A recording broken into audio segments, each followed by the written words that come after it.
Okay, bismillahirrahmanirrahim. Assalamualaikum warahmatullahi wabarakatuh. InsyaAllah tuan-tuan, perempuan yang bersama-sama dengan saya pada malam ni, mana yang dah join tu boleh komen sikit, boleh dengar tak suara saya dengan jelas. Saya just nak dapatkan feedback.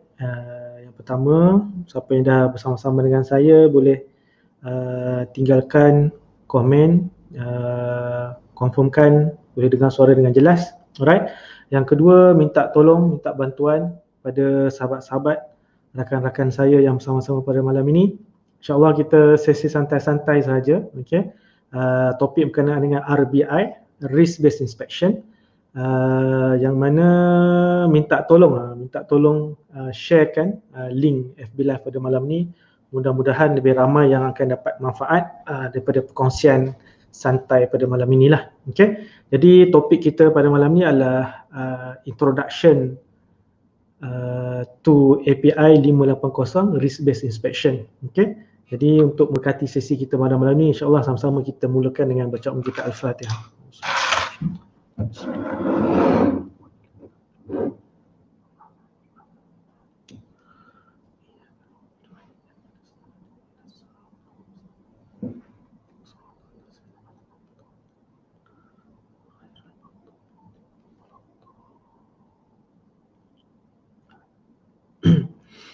Baik tuan-tuan, puan-puan, sahabat-sahabat yang bersama-sama dengan saya ada dalam 45 orang, 50 orang insyaAllah. Jadi minta tolong kongsikan, tekan button share supaya lebih ramai yang dapat manfaat daripada perkongsian pada malam ni. Okey, jadi topik pada malam ni adalah topik pengenalan ataupun introduction. Okey. Jadi sebenarnya pada hari Khamis malam nanti, minggu ni, saya ada jemput sahabat saya lah untuk sama-sama kita buat webinar berkenaan dengan RBI. Okay. Jadi yang ni saya akan ceritakan di hujung nantilah. Okay. Jadi pada malam ni saya akan start dengan pengenalan berkenaan dengan RBI, apa itu RBI, macam mana RBI ni dia berada dalam industri lah ataupun kedudukan dia dalam Asset Integrity Management. Alright. Jadi itu antara benda yang saya akan kupas atau akan kongsikan pada malam ni lah insyaAllah. Okey, jadi saya teruskan dengan sesi pembentangan. Jadi saya akan gunakan slide, okey, lebih mudah.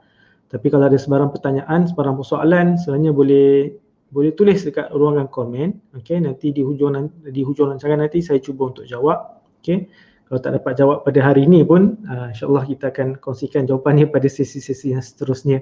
Okey, alright, boleh? Bersedia?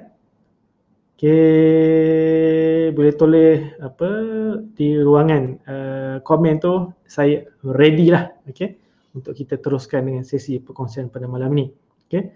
Jadi sebelum kita bermula, saya just terangkan sikit sebanyak berkenaan dengan background saya lah, especially pada siapa yang pertama kali lah join ataupun tak pernah jumpa dengan saya. Nama saya Mursyidi bin Muhammad.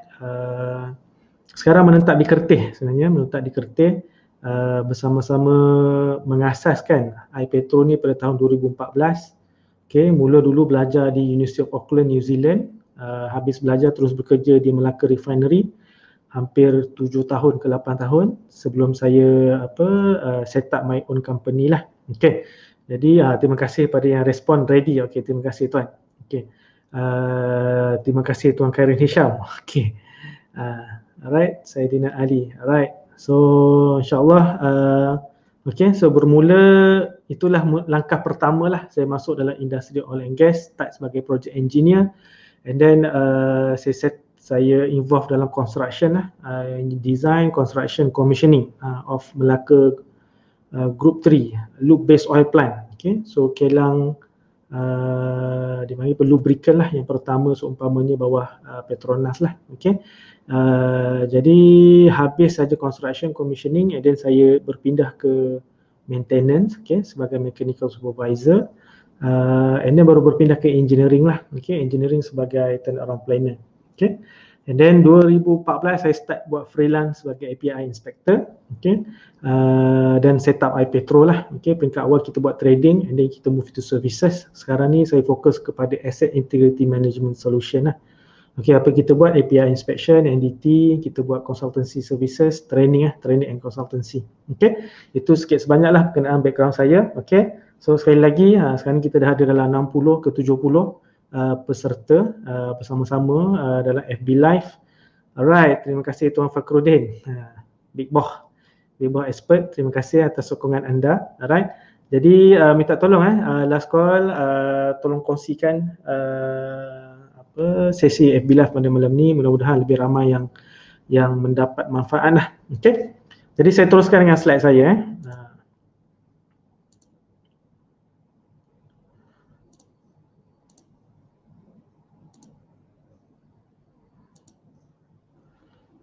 Okey, slide okey Alright, jadi tajuk kita pada malam ni adalah Introduction to API 580 Risk Based Inspection. Okey, plan saya dalam 1 jam lah sesi malam kan. Dia macam kelas malam ni tak boleh lama-lama kan. Jadi apa yang saya akan cuba kongsikan secara ringkas lah, secara pengenalan API 580. Okey, yang mana ini adalah salah satu peluang bila mana kita terlibat dalam industri asset integrity management. So RBI ni benda yang part of the puzzle lah. Okey, jadi ini benda yang antara peluang-peluang kerjaya yang kita boleh explore di Malaysia dan juga di seluruh dunia lah. Okey, jadi ini sedikitlah pengenalan. Saya ceritakan tadi, gambar belah kiri bawah ni, ini adalah gambar, boleh saya guna pointer option laser pointer. Okey, ini gambar waktu saya dekat construction lah. Okey, ini gambar crude distillation lah, VDU, vacuum distillation column lah, distillation column, sorry. Okey, ni dekat unit VDU.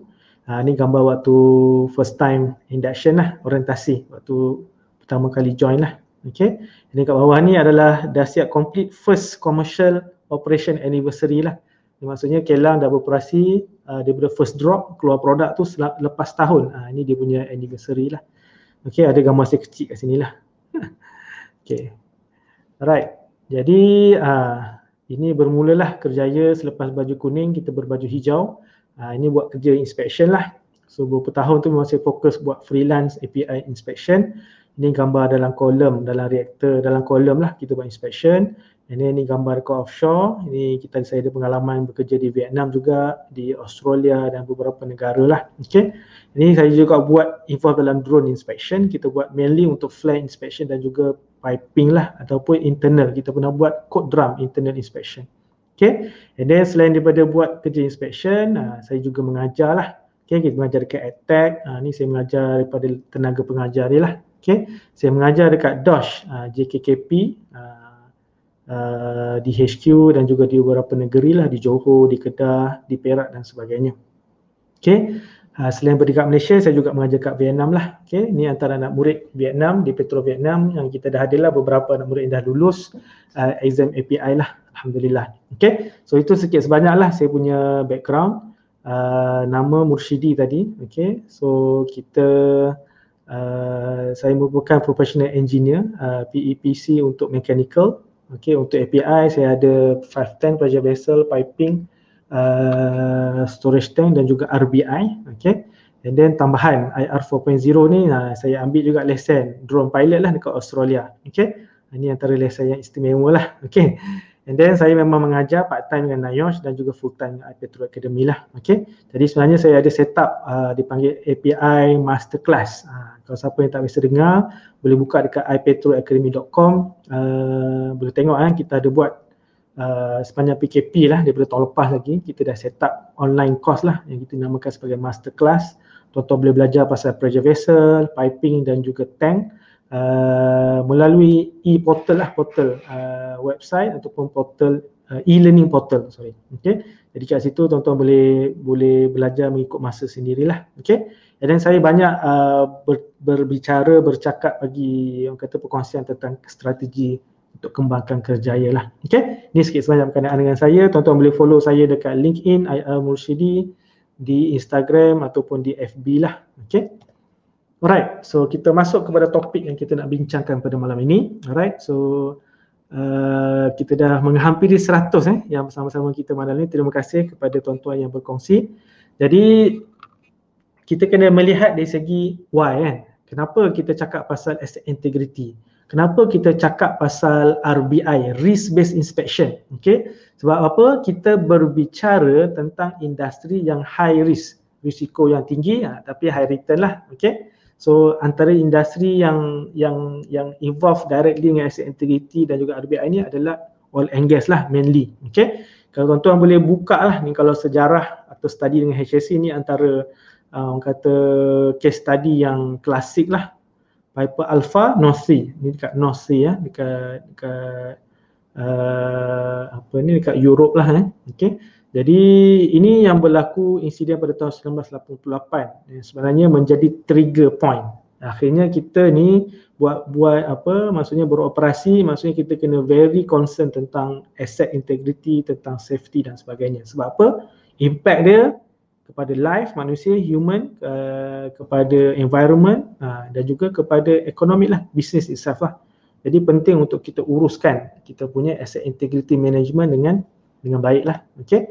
And then bukan saja dekat offshore, sebenarnya we are talking about dekat darat pun, dekat onshore pun, Texas City Refinery tahun 2005, okay, ada major lah maksudnya letupan ataupun kebakaran lah dekat refinery. Tadi kita tengok contoh dekat offshore dekat offshore platform. Okay, yang ni kita tengok dekat refinery pun sama. Jadi you talking about upstream and downstream.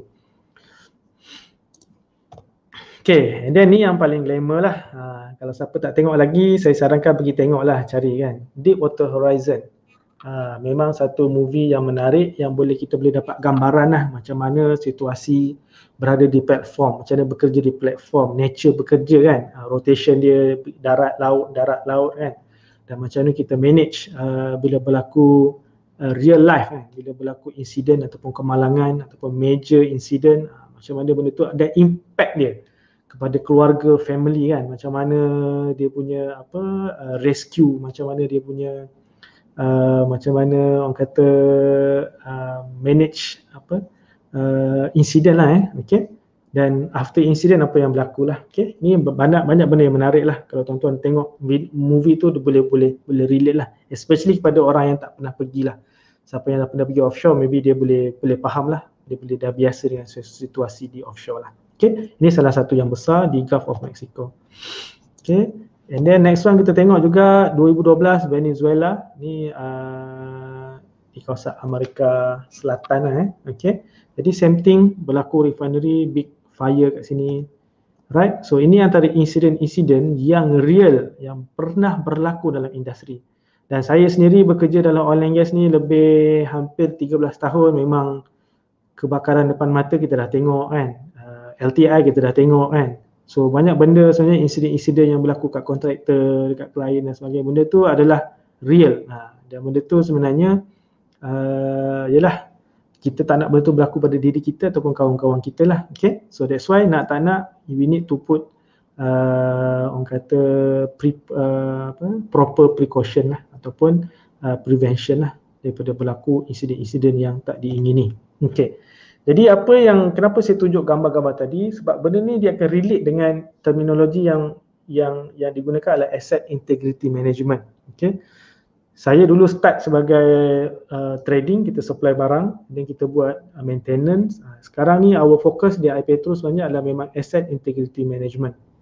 Okay, jadi yang ni tuan-tuan boleh google saja pasal asset integrity management ni. Kalau tengok asset integrity management ni di segi market size lah So by 2025 we looking at USD 48 billion, 48 billion. Ini data-data research lah. Okay, yang ni dia forecasted from 2018 lah, ataupun data ni kalau tengok kat sini data 2020, ini artikel pada tahun 2020 lah.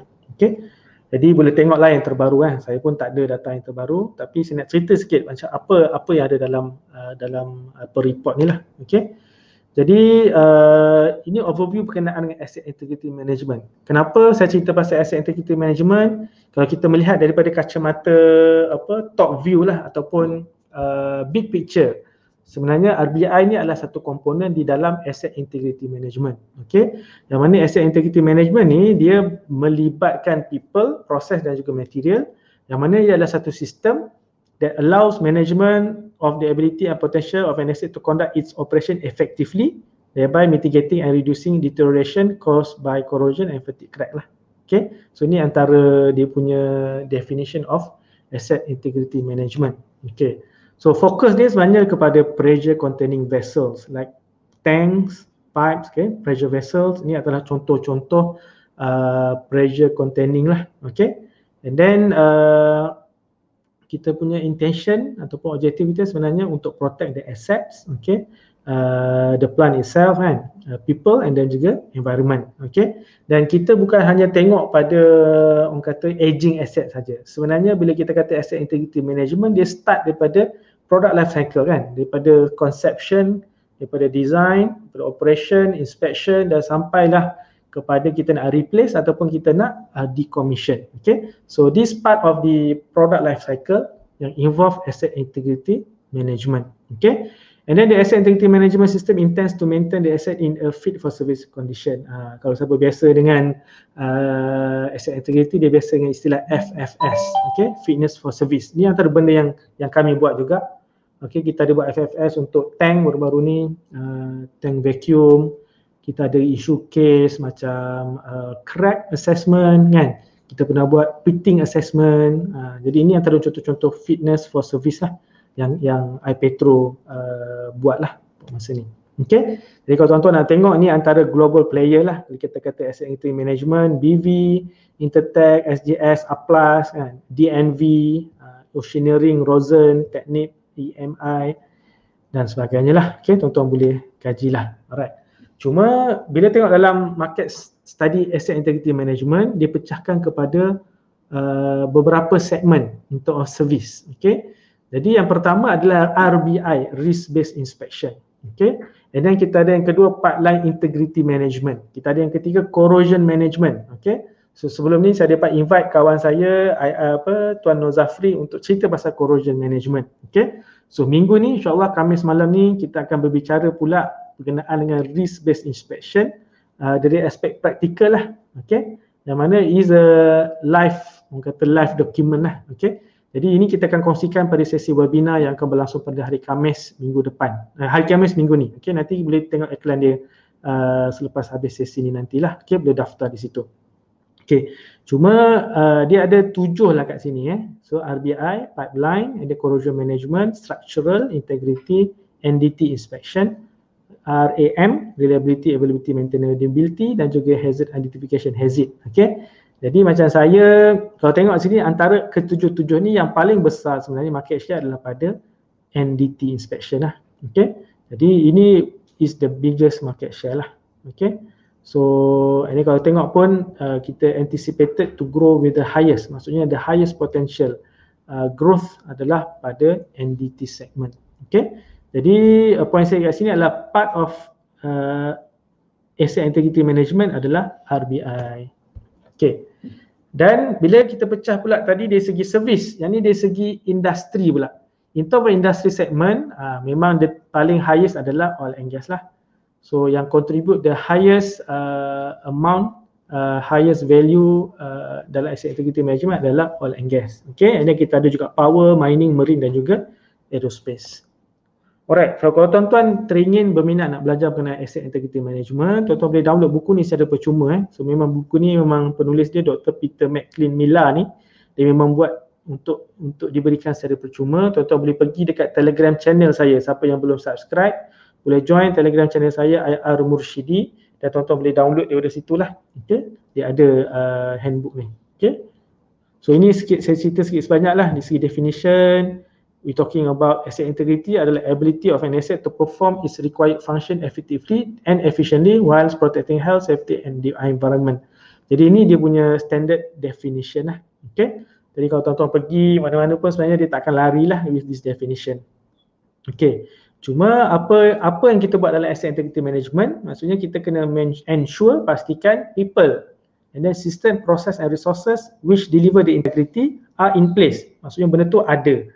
Okay, in use, digunakan dan fit for purpose. Dia tu fit sesuai ataupun sihatlah untuk digunakan over the whole life cycle of the asset. Maksudnya sepanjang kitaran hidup dia lah. Okay, And then asset integrity management program ensure that mechanical integrity is being evaluated and maintained over an asset entire life cycle. Okay, so ini adalah peranan-peranan yang dimainkan oleh AIM dalam satu kelang ataupun satu plan lah.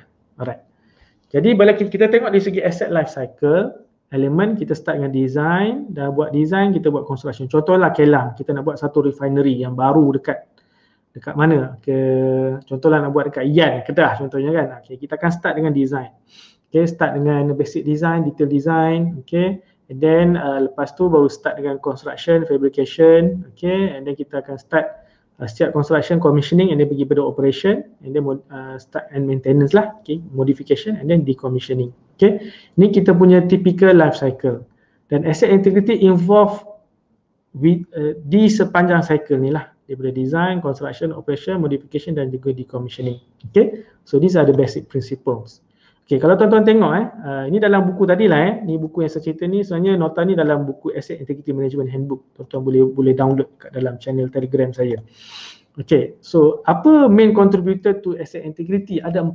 Yang pertama adalah inspection, maintenance, verification scheme dan juga monitoring. Okay, cuma saya nak tekankan kat sini, saya personally memang akan menyarankan lah, especially kepada engineer baru ataupun bakal graduan. Sebenarnya antara bidang yang orang kata evergreen so adalah bidang inspection dengan maintenance ni lah. Okay, selagi mana kelang Petronas, kelang Shell, kelang Petrom beroperasi, selagi itulah akan ada tim yang buat inspection dan juga tim yang buat maintenance. Okay, kalau kat saya tengok di situasi dekat Malaysia sekarang ni, kalau dekat Petronas dia ada ICMS contract lah. Okay, jadi kontrak itu dia cover mainly untuk inspection. And then kita ada pula kontrak untuk mechanical ataupun maintenance. Okay, untuk downstream dan juga upstream lah. Okay, jadi point saya kat sini adalah inspection and maintenance is a main contributor dalam asset integrity.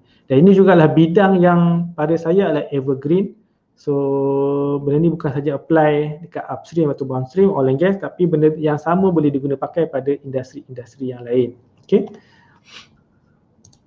Alright, so kalau tengok pula dia punya triangle asset management triangle, okay. Jadi kalau biasa kelang kerja kat kelang-kelang yang international ataupun macam Petronas, Shell dan sebagainya, benda ni adalah common lah. We talking about mission to be best in class asset management, okay. And then kita talking about operational excellence. Ini antara orang kata ratib-ratib lah. Biasa kalau kat kelang-kelang oil and gas, biasa operational excellence ni adalah terminologi yang biasa kita jumpa, okay. And then kat sini kita ada team operation, kita ada team maintenance, okay. Cuma saya nak cerita kat sini RBI ada kat mana? Jadi RBI ada kat sini tuan-tuan, okay. So RBI is part of inspection. So kita ada RBI, risk based inspection, kita ada failure analysis, kita ada NDT dan juga condition monitoring, okay. So ini antara komponen-komponen yang ada dalam asset management triangle di bawah inspection. Dan kita ada people dan juga physical assets lah. Okay. Jadi saya nak tunjuk kat mana posisi RBI lah dalam triangle ni. Okay. Jadi ini adalah RBI berada di sinilah part of inspection. Okay. So kita akan masuk kepada topik kita, Introduction to API 580. Tadi saya cerita tentang orang kata big picture ataupun overview. Ini sekarang baru saya akan cerita tentang specifically berkenaan dengan API 580 RBI. Okay. Jadi RBI adalah risk based inspection, yang mana kalau kata kelang-kelang oil and gas, benda ni adalah macam dah jadi kewajipan lah. So biasanya memang ada. So kalau dekat Petronas kita ada PRBI, Petronas RBI software contoh dia. And then dekat Shell pun kita ada SRBI, okay. Dan kelang-kelang lain pun kita ada guna macam-macam software RBI ataupun RBI sistem yang lain lah, okay. Jadi RBI ni adalah di bawah API, dia adalah code and standard under API 580, okay. Jadi apa yang kalau tuan-tuan tengok, ini contohlah, ini dia punya muka depan, okay. So RBI risk based inspection, okay. Apa yang tuan-tuan kena faham ataupun aware, sebenarnya dalam API ni dia ada certain yang dikira sebagai code. Contohnya API 510 dia adalah pressure vessel inspection code. Okay, contohnya ASME 8 dia adalah construction code. Okay. Tapi dalam RBI ni dikira sebagai standard ataupun istilah yang digunakan sini adalah recommended practice. Okey. Jadi apa maksud recommended? Bila kita recommend ni dia bukan wajib, dia bukan paksaan kan. Recommended ni adalah dicadangkan, direkomend. Okey. Jadi that's why sebenarnya RBI ni adalah himpunan pengalaman dan juga himpunan pengalaman lah dalam industri dan akhirnya dibukukan. Jadi yang ni dipanggil recommended practice. Okey. Jadi ini adalah satu standard yang digunakan pakai di seluruh dunia. Okey. Yang mana ini menjadi reference lah. Okey. Sekarang kalau kat Malaysia pun kita nak cakap pasal RBI, nak deal dengan DOS pun sebenarnya kita akan refer kepada API RP 580. Right. Jadi apa itu RBI? Okay, so risk based inspection is synonymous. Maksudnya nama lain lah bagi RBI adalah dipanggil risk prioritized inspection. Maksudnya kita tengok risiko yang tinggi dan kita memberi priority berdasarkan risk. Okay. Jadi kita prioritize kita punya inspection berdasarkan risiko dia. Risiko tinggi kita fokus kat situlah contohnya. Okay. And then risk informed inspection. Okay. And inspection planning using risk based method. Okay. Jadi at the end antara flow yang involved ni adalah kita nak buat perancangan inspection. Okay. Bila kita nak buat inspection, berapa kekerapan dia? Inspection interval dia 5 tahun sekali ke, 10 tahun sekali ke? Okay. And then what sort of inspection yang kita nak buat? Internal ke, external ke, on stream ke? And then what sort of orang kata NDT yang kita nak buat based on condition monitoring location lah. Okay. So ini yang dimasukkan sebagai RBI, risk based inspection. Okay. So kalau kita tengok dalam kod API 580 dekat section 1.4 dinyatakan kat sini RBI is a risk assessment and management tools.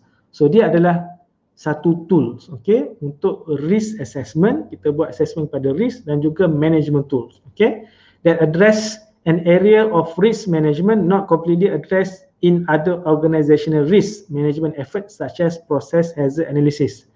Okay, selain daripada RBI, sebenarnya kita dalam kilang ataupun dalam plant refinery ke petrochemical ataupun offshore, kita akan ada involve ataupun develop ataupun buat analisis process hazard analysis contohnya. Kita ada IOW, Integrity Operating Windows contohnya. Ataupun kita ada RCM, Reliability Centered Maintenance, okay. Tapi RBI ni sebenarnya dia address benda yang tak completely address dekat PHA atau IOW atau RCM, okay. Jadi integration of this risk management effort including RBI is the key to the success of a risk management program, okay. Jadi part of risk management program dia ada beberapa benda. Salah satunya adalah RBI. Okay. Ini kalau kita tengok kat section 4.1.40, risk assessment and management process that is focused on loss of containment. Jadi antara benda utama yang kita concern dalam RBI ni adalah loss of containment. Kita tak nak produk ataupun contohlah petrol ke diesel ke crude ke yang ada dalam piping, ada dalam tank, ada dalam pressure vessel, dia keluar. Yang tu dipanggil loss of containment. Okay. Jadi bila loss of containment ni, ni maksudnya itu benda yang risiko yang kita ataupun benda concern utama kita lah. Okay. So kita tak nak ada loss of containment. Okay. So due to material deterioration.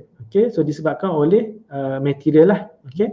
These risks are managed primarily through equipment inspection. Okay. Jadi macam ni kita uruskan benda ni adalah mainly dengan cara buat equipment inspection. Ini yang datang API inspector pula. Jadi dalam RBI akan ada tim yang buat inspection. Jadi yang buat inspection ni adalah API inspector contohnya. Okay. Jadi untuk pressure vessel API 510 buat inspection untuk pressure vessel. Untuk piping API 510 untuk pressure vessel, piping 570. Ini kalau tank 653. Alright. So ini contoh-contoh main set lah untuk equipment inspection. Alright. So kalau tengok dekat forward ini dekat muka surat sebelum dekat bahagian forward tu dekat bahagian sebelum bahagian table of content dia dah cerita apa itu dekat bahagian forward dia cerita pasal benda ni lah. Okay. Jadi recommended practice intended to provide guidance on developing a risk-based inspection program for fixed equipment and piping in the hydrocarbon and chemical process industries. Nampak dia hanya provide guidance, dia bagi guideline. Okay. cara nak develop RBI. Okay, so untuk fixed equipment dan juga piping. So mainly dia cover industri yang related to hydrocarbon dan juga chemical process. Okay, apa yang cover dalam RBI 580? Pertama, dia beritahu what is RBI. Apakah itu RBI? Jadi yang ni saya dah cerita sikit sebanyak. Tapi kalau tuan-tuan nak detail, tuan-tuan kena dapatkan, cari API RP580 dan boleh baca kat situ lah. Okay. Alright, yang kedua adalah what are the key elements of RBI? Apa dia punya rangka utama lah secara mudahnya. RBI ni benda apa yang wajib ada. Okay. So yang ni yang diceritakan dalam API RP580. Okay. And then yang ketiga adalah how to implement an RBI program. Okay. So kita dah tahu dari segi teori. And then macam mana nak implement. Ini benda yang sahabat saya Nur Zafri, yang Haji Zafri yang akan ceritakan dari segi implementation of RBI program in real life, in practical. Okay, itu yang kita akan cover pada hari Khamis malam minggu ni. Okay, tuan-tuan boleh daftar nanti. Alright, so in term of implementation. Dan yang keempat adalah how to sustain an RBI program. Yang ni kita kata is a live document. RBI ni bukan buat sekali habis. Dia sebenarnya proses yang berulang-ulang kali. Dia ada cycle dia. Okay, data kita akan dapat untuk bila mana kita ada shutdown, kita ada turnaround. Data tu kita akan update baliklah RBI dan kita akan recalculate, kita akan buat reassessment lah ataupun reassessment. Okay, so itu yang dimaksudkan sebagai RBI program. Okay, jadi API RP580 ni it is based on knowledge and experience. Ni saya cakap tadi. Siapa yang buat API 580 ni sebenarnya dia adalah himpunan ilmu, knowledge dan juga experience of engineers, inspectors, risk analysts and other personnel in the hydrocarbon and chemical industry. Jadi sebenarnya dia dah ada panel dia lah. Secara mudahnya dia ada panel yang orang kata yang duduk bersama-sama dan kumpul pengalaman mereka bertahun-tahun, berpuluh-puluh tahun dan akhirnya lahirlah API 580 ni. Okay, yang mana benda ni menjadi rujukan utama lah bila kita nak develop RBI. Okay, jadi RP, Recommended Practice intended to supplement API 510, 570 and 653. So ini adalah supplementary lah. Okay, that's why saya kata the main code sebenarnya adalah 510, 570, 653. Okay, 580 ni akan support ataupun supplement.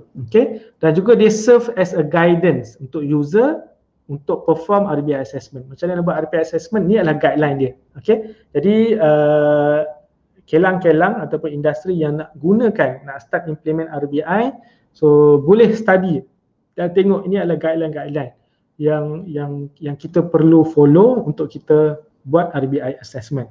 Okay, so kalau kita tengok dekat API 510, kalau kita tengok dekat API 510 kat section 5, bahagian inspection, examination and pressure testing practices, dia bagi tahu RBI can be used to determine inspection interval and the type and extent of future inspection examination. Okay, jadi kalau tuan-tuan familiar dengan API 510, sebenarnya dalam API 510 dia dah ada dia punya formula ataupun dia punya requirement macam mana nak determine inspection interval. Okay, so based on internal dan juga external, dia adalah dia punya based on remaining life dia berapa sebenarnya kita punya next inspection, berapakah inspection interval dan juga next inspection date. Okay, tapi RBI ni dia power sebab apa? Dia boleh digunakan dan dia kalau contohlah API 510 kata 5 tahun, RBI kata 10 tahun, kita boleh guna RBI yang mengatakan 10 tahun sekali. Okay, so ni antara kelebihan yang ada pada RBI lah. Okay, jadi ini dinyatakan dalam section 5 API 510. Yang saya cakap tadi kat 6.3 ni lah, RBI assessment may be used to establish the appropriate inspection interval for internal, on-stream dan juga external inspection. Okay, jadi yang pertama kita boleh guna RBI ni untuk kita punya inspection interval. Yang kedua ni dia bagi tahu inspection interval untuk internal, on-stream dan juga external inspection. Okay, so ini RBI 580 dia support supplement API 510 pressure vessel, 570 piping yang 653 untuk tank.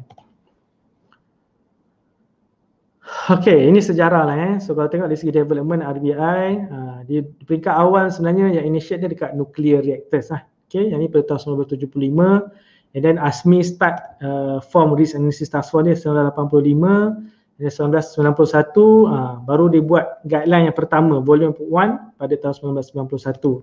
Okay, dan 1996 dia start 581. 581 ni sebenarnya adalah untuk kita panggil apa ni, kuantitatif RBI lah. Okay, jadi dia start pada tahun 1996.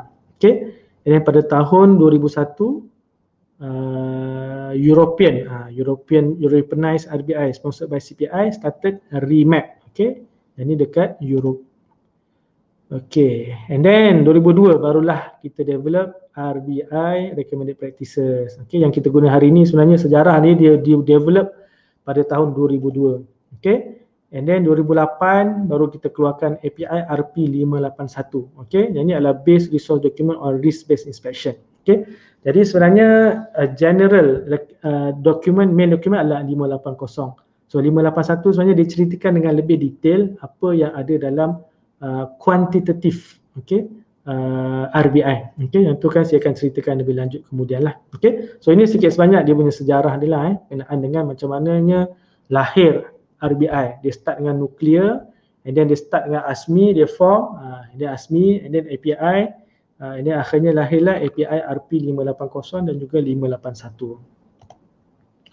Okay, apakah advantage using RBI? Okay, jadi advantage dia yang pertama adalah kita boleh reduce risk of high consequence failure. Okay, sebenarnya point dia adalah nak reduce risk lah. Okay, jadi sebenarnya dalam bila kita buat RBI assessment, kita ada kita akan risk adalah consequence times probability lah. Okay, jadi kita nak kurangkan risiko untuk berlaku high consequence ataupun kesan daripada failure ni yang high. Contohlah high ni contohnya menyebabkan explosion, menyebabkan human life, kematian contohnya kan. Ini contoh-contoh benda yang kita nak reducekan risk dia. Okay, and then manage risk associated with inspection program. Okay, yang ni kita nak uruskan, tadi kurangkan, ini kita urus, manage. Okay, and then facilitate a reallocation of resources. Ini cara kita nak optimize kita punya resource. Okay, jadi perlukah kita buat inspection setiap time base contohnya. Time base maksudnya setiap tahun kita buat. Okay, berbanding dengan risk base. Risk base ni yang mana yang risk tinggi kita buat lebih kerap, mana yang risk rendah maybe kita boleh kurangkan kekerapan dia. Okay, jadi ini yang kita kata kita reallocation of resources. Okay, jadi sama juga kat sini optimization, kita boleh optimize application of inspection technique. Teknik ni kita ada visual, ni kita ada NDT lah contohnya. Okay, and then optimize cost effective inspection and maintenance. Okay, contohnya kita ada on stream inspection, okay, ataupun external inspection. Okay, contohnya contoh lah equipment yang criticality ataupun risk dia rendah, maybe kita boleh proceed dengan on stream inspection saja. Maksudnya kita buat inspection daripada luar tapi kita nak tengok condition kat dalam. Okay, ini antara contoh-contoh yang kita boleh optimize kita punya inspection and maintenance activity lah. Okay, so at the end RBI ni intention kita ataupun advantage kita dapat adalah reduce life cycle cost dan juga risk of plant operation. Okay, nak kurangkan kita punya life cycle cost dan juga risiko dekat plant operation lah. Okay, jadi ini kita punya kata advantage utama lah yang bila kita cakap pasal RBI. Okay, so kita tengok pula dari segi impact. Okay, so bila impact of RBI, yang pertama adalah bila kita gunakan RBI ataupun risk inspection, yang pertama adalah improve communication across organisation. Okay, so antara benda biasa yang berlaku lah. Okay, maintenance, fikir pasal maintenance. Operation, fikir pasal operation. Okay, and then safety, fikir pasal safety. Jadi sebenarnya kadang-kadang dia ada barrier in terms of communication. Okay, jadi RBI ni is a team punya effort. Jadi benda tu sebenarnya secara tidak langsung dia akan boleh bantu memudahkan communication. Okay, improve communication across organisation. Dan kita ada dia punya orang kata process flow ataupun dia punya guideline lah. Okay, berkenaan dengan RBI. Okay, ini kalau tengok able to translate engineering concern into management language. Jadi at the end management language dia nak dollar and cents lah. Okay, jadi benda ni yang sebenarnya bila kata engineering ni, kalau kata asset integrity management, dulu nama department ni dia panggil MCI lah, material corrosion and inspection. Okay, sekarang ni dah tukar jadi asset integrity management. Okay, so point dia kat sini adalah menggunakan RBI ni kita boleh bercakap in the management language. Okay. Jadi yang ketiga adalah emphasize on importance of data management. Ini antara isu besar. Okay. So kita ada pengalaman buat inspection kilang yang dah berusia 20 tahun. Tapi tak pernah ada pun data UT, tak pernah ada pun inspection report, tak pernah ada pun record of any inspection was performed for the last 20 years. Okay. Jadi sebenarnya bila ini yang berlaku bila kita tak ada satu sistem data management. Okay. Jadi dengan ada RBI, benda ni kita boleh manage through RBI lah. Okay. Improve inspection work quality. Jadi dengan kita ada perform RBI ni, kita boleh improve kita punya quality of inspection work. Alright. Jadi contoh kita boleh identify based on RBI before kita level inspection plan, kita tahu risk dia kat mana, damage mechanism benda tu kat mana. Akhirnya kita boleh identify what's CML location, kat mana kita nak buat UT, kat mana kita nak buat C-scan, kat mana kita nak buat contohnya weldment mana yang ketika nak kena buat advanced NDT ke contohnya. Okay. Jadi benda-benda ni akan improve kita punya quality of inspection. Okay. And then RBI is becoming recognized by industry as a cost-effective methodology for the planning of inspection and maintenance activities. Sekarang ni kalau tuan-tuan familiar dengan requirement PMT, permit mesin tekanan kan. So dia ada CF. Jadi CF ni nak kena renew, contohnya dia dia tamat 15 bulan. Okay. Ini kita nak minta extend lagi 21 bulan. Apa dokumen kita submit kat DOSH?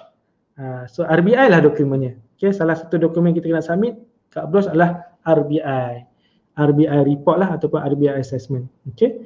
Jadi sama juga macam sekarang kita dah start SSI. Okay.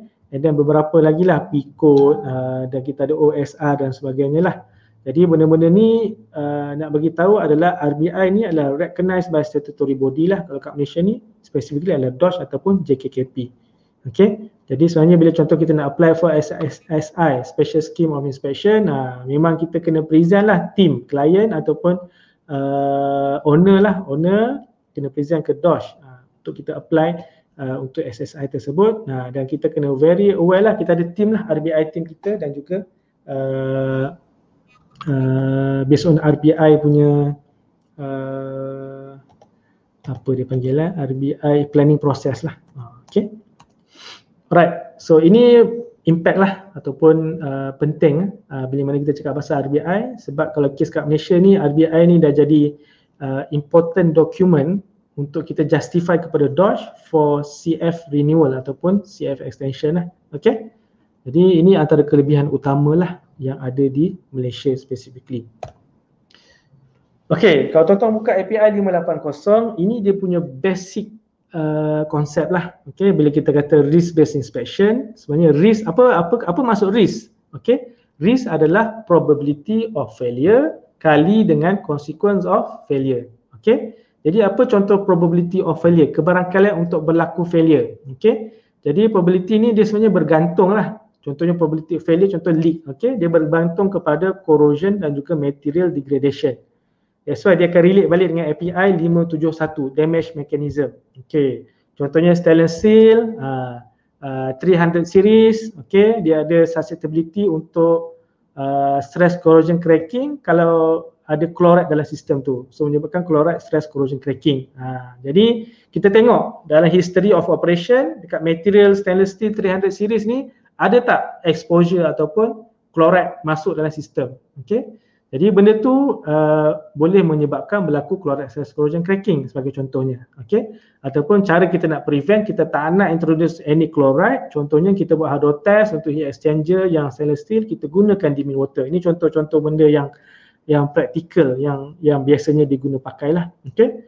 Itu salah satu contoh lah kalau material stainless steel. Dan kita ada corrosion damage mechanism lain, contohnya CUI, kita ada atmospheric corrosion kan, kita ada banyak lagi type of damage mechanism yang ada. Okay, jadi ini yang kita kena consider dalam probability of failure.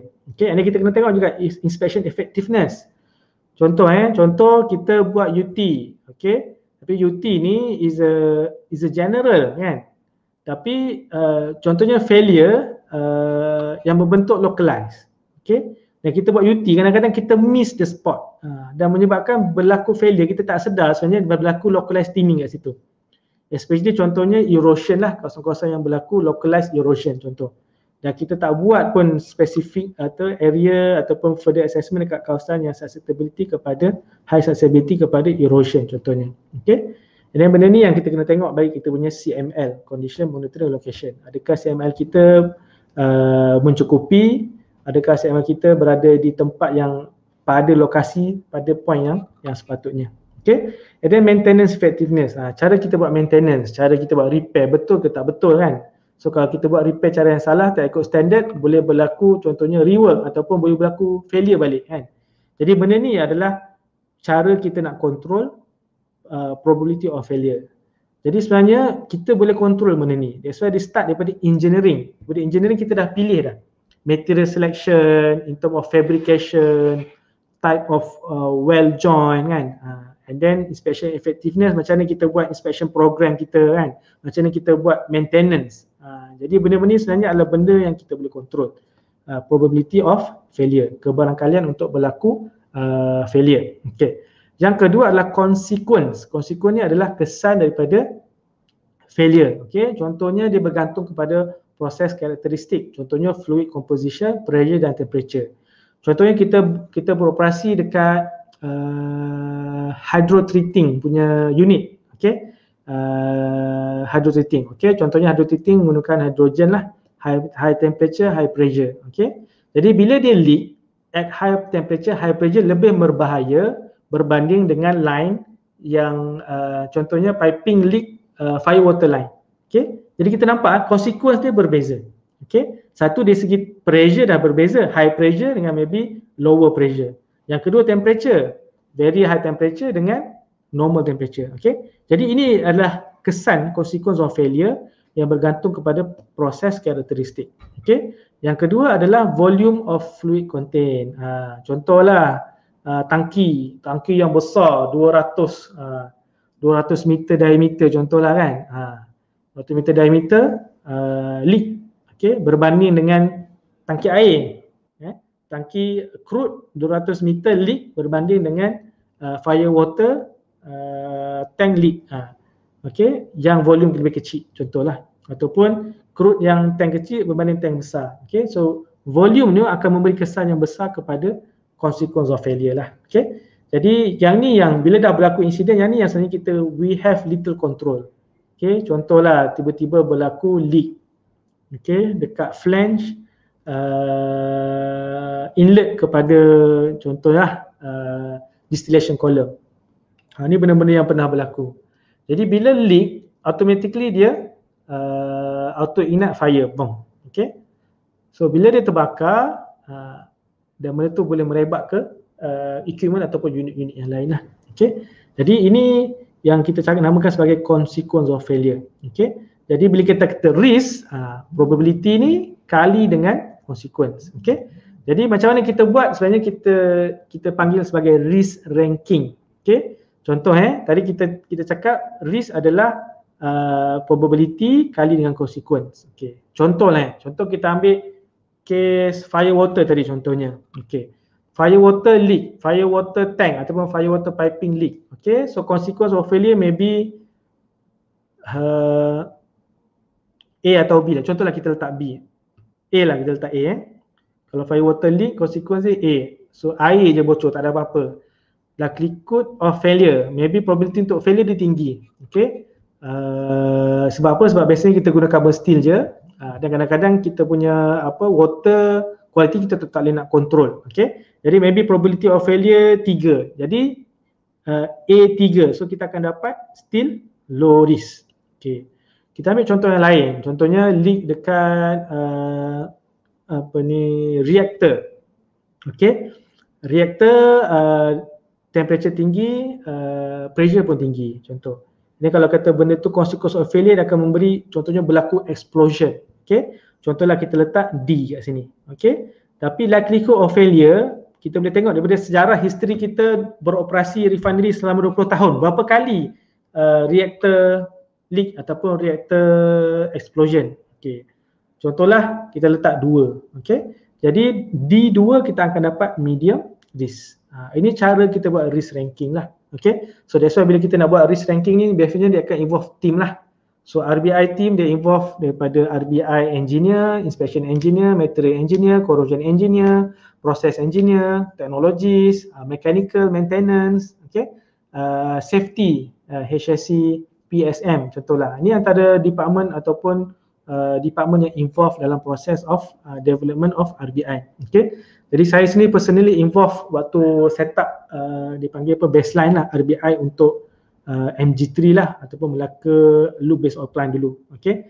Jadi kita waktu tu kita new fresh engineer kan. Jadi kerja kita sebenarnya adalah compile data lah. Itu kita punya sumbangan yang besar sebenarnya kan. Kita print contohnya pressure vessel ada 100 pressure vessel. Kita print setiap drawing tu kita keluarkan dia punya design data dia dan masuk dalam Excel. Kita keluarkan dia punya dimension, contoh thickness dia berapa, material dia apa kan. Jadi benda-benda tu kita masukkan dalam Excel, baru kita pass pada tim RBI, and then daripada proses flow diagram kita akan pecahkan dia punya corrosion loop contohnya. Okay, so ini benda-benda yang kita akan buat, tim tu akan buat sampailah daripada bila ada corrosion loop, and then barulah kita akan buat risk ranking, and then baru kita akan buat inspection plan dan sebagainya lah. Okay, jadi kalau tengok kat sini action, inspection, maintenance, rectification should be focused on higher risk area. Okay. Jadi lepas kita buat risk ranking, kita akan dapatlah dia punya populasi. Okay. Contohnya daripada 100 equipment yang kita ada, berapa yang higher risk, berapa yang medium high risk, berapa yang medium risk, berapa yang low risk, lower risk. Jadi sebenarnya kita tak nak ada dekat merah ni. Biasanya kita akan pastikan dia berada dekat medium high risk lah. Okay. Dan kebanyakan aktiviti inspection akan fokus kepada medium risk dan medium high risk. Okay. Jadi yang lower risk ni sebenarnya kita tak begitu concern lah. Okay. Jadi sebenarnya kita akan fokus kepada medium high risk. Okay. So jarang lah biasanya kita akan try to avoid high risk punya area lah. Okay. And then action can be reduced on lower risk. Jadi maksudnya contohlah kekerapan inspection ataupun contoh kita buat UT point. UT point untuk high risk akan lebih banyak berbanding low risk contoh, ataupun type of inspection yang kita buat dekat high risk berbanding dengan low risk, ataupun kekerapan inspection dekat high risk dengan low risk maybe akan berbeza lah. Okay, so ni antara kesan-kesan dia kepada inspection planning dan juga maintenance planning.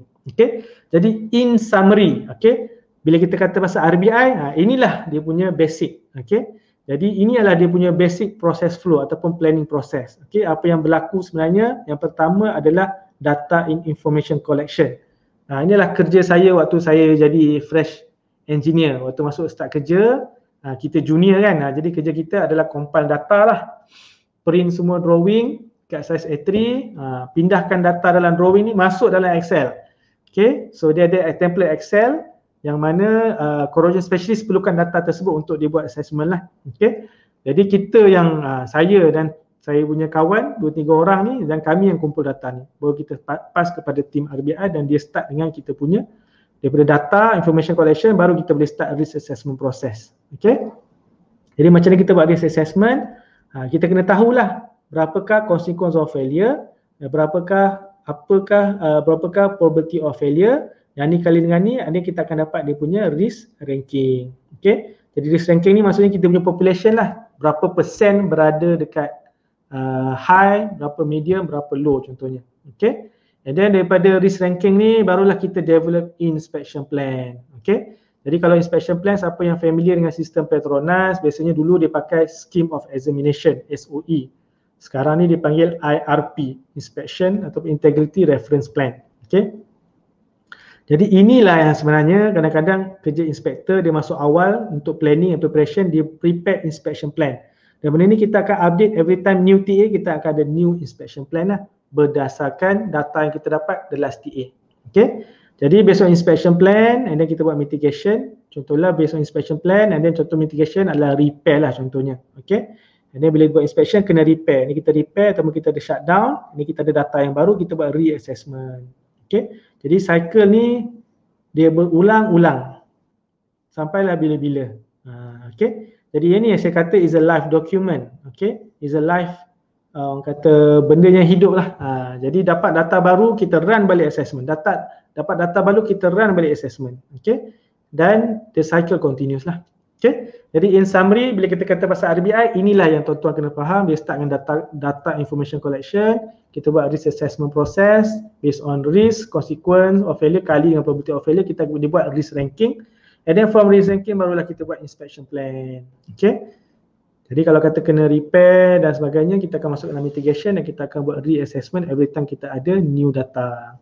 Okay, boleh? Ni cakap sorang-sorang ya.